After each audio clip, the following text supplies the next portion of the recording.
Hey, what's up, and welcome back to another episode of the Relationship School's Smart Couple Podcast. I'm your host, Jason Gaddis. What's up? How's your relational life today? Are you triggered? Are you shut down? Are you avoiding your partner? Are you avoiding pain?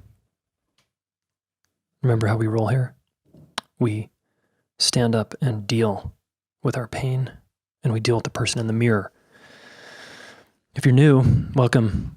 This is how we roll here as we look in the mirror at how we're the source of our problems and our relationship problems specifically.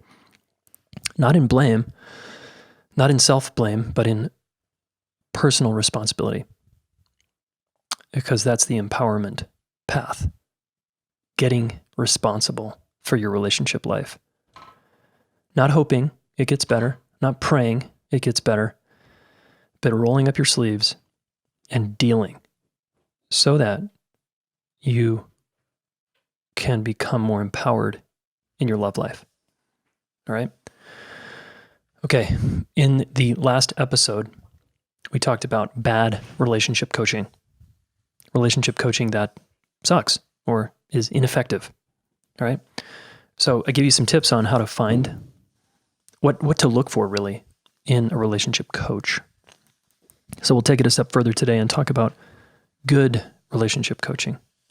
But before we do, remember you can help us out by leaving us a review on iTunes.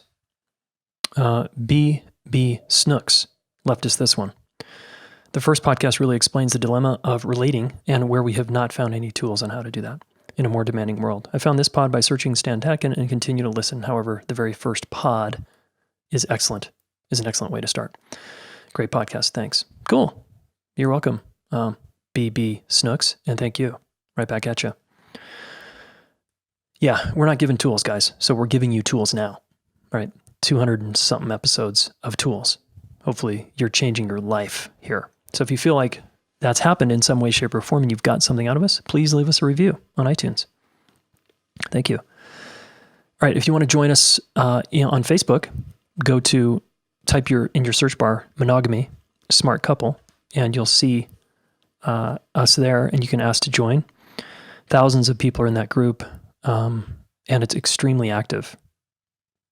And we have relationship coaches in there monitoring that group so that there's not a lot of bullshit going on in there.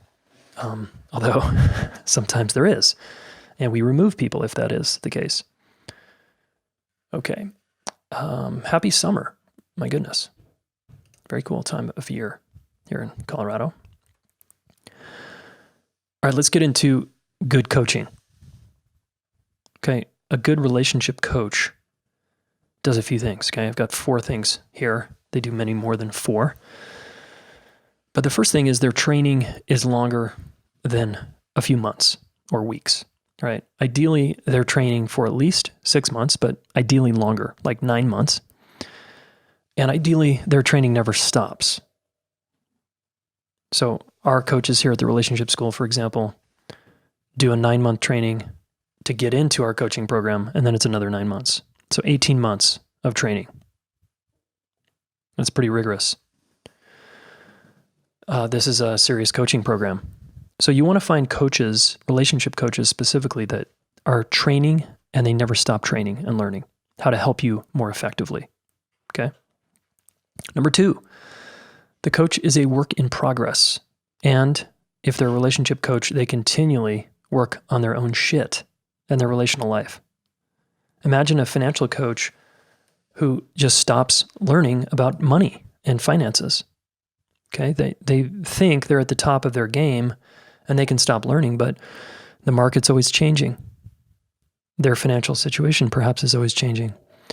So they need to adapt. So a good financial advisor, CPA, coach is always working on themselves to better serve you, the client. Same with a relationship coach. Same with a fitness coach. Imagine a fitness coach who stopped training and they ate like shit and they never worked out and they didn't stay fit. Okay? It would show, but more importantly, they would feel like shit and they would feel like a fraud, and therefore their work with you would be less impactful. So a relationship coach that's good never stops working on themselves. They don't have to have a perfect marriage. They don't have to be free of divorce or breakups. They don't have to never have done something shameful around their relationship life, like surfing porn or having an affair. They might have participated in all of that. But the difference is they see their shadow, they're working on it, and they get support to deal with it. So that leads into number three. That makes the third thing that makes a good relationship coach is they have people in their life who challenge and support them. So they pay for their own coaching, they pay for their own supervision. They have peers that challenge and support them, that call bullshit on them, that say, hey, I'd like to see more of this and less of that. Not to try to change them, but to get them to be who they actually are. So a good relationship coach has paid professionals in their life, as well as free help in the form of friends, a partner, maybe kids, other people that just can penetrate their ego and their defenses just by being their neurotic selves, but also by consciously participating in feedback, giving each other feedback and reflection. All right? Okay, number four, the fourth element of a good relationship coach is they want you to get a result. They don't want to sit and just listen to you vent about your relationship life and bitch about people.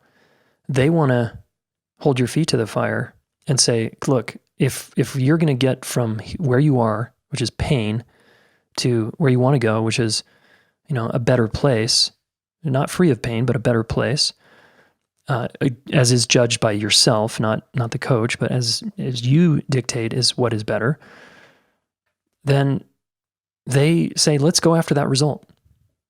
Okay? They spot patterns and they say, it seems like you have a pattern of repeating that you keep repeating. You keep having this affair thing. You keep blaming other people for your problems.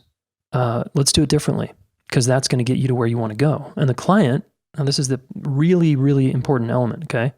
The client, which is you potentially, you've got to help your coach out by starting to face yourself, taking personal responsibility, admitting that you have something to learn, and doing your best to be coachable and not just running your stories and blaming other people like your parents or your past or whoever you're with for your problems. So you need to be coachable to get a result, to help the coach get you a result. Okay, so there's actually things you have to do. It's not just like, oh, that coach sucks and they couldn't help me. I went to a practitioner once, an acupuncturist, some of you know the story, and I started blaming him for not helping me. But the truth was, I was a shitty client because I wasn't ready yet to deal with the problem I was bringing in. I was like, hey, acupuncturist, just fix me. Like, just tell me what to take supplement-wise. Give me acupuncture. Will you just make the pain go away? Right? I don't have to do anything. It's not going to go away, guys. The pattern in my body is not going to go away. Decades of, one way ain't going to go away until I double down and do the work, which I'm doing now, finally. Okay, so we need to be clients who are helping our coaches help us get a result by just taking personal responsibility, doing our homework, and busting our ass. Okay.